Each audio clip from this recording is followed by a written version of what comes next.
Hello everyone. सर्दी का मौसम, उसका असर अभी तक पूरी तरीके से गया नहीं है।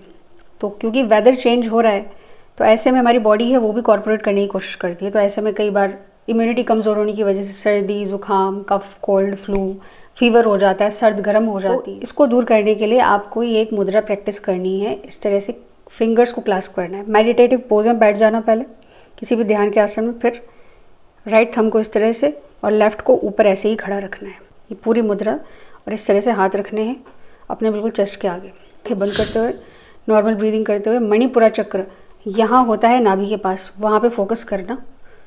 5 से 10 मिनट करना इस मुद्रा को। इसे लिंग मुद्रा कहते हैं। अगर 5-10 मिनट से ज़्यादा कर भी लेते हो तो मैं बता दूँ, ये मुद्रा जो है आपके शरीर में गर्मी को बढ़ाती है। पानी ज़्यादा पीना, घी, दूध, फलों के रस वगैरह, जो फ्रूट जूस वगैरह था उनको कंज्यूम ज़्यादा करना, क्योंकि शरीर में अगर तापमान ज़्यादा बढ़ गया, गर्मी ज़्यादा बढ़ गई तो बॉडी में प्रॉब्लम्स हो सकती है।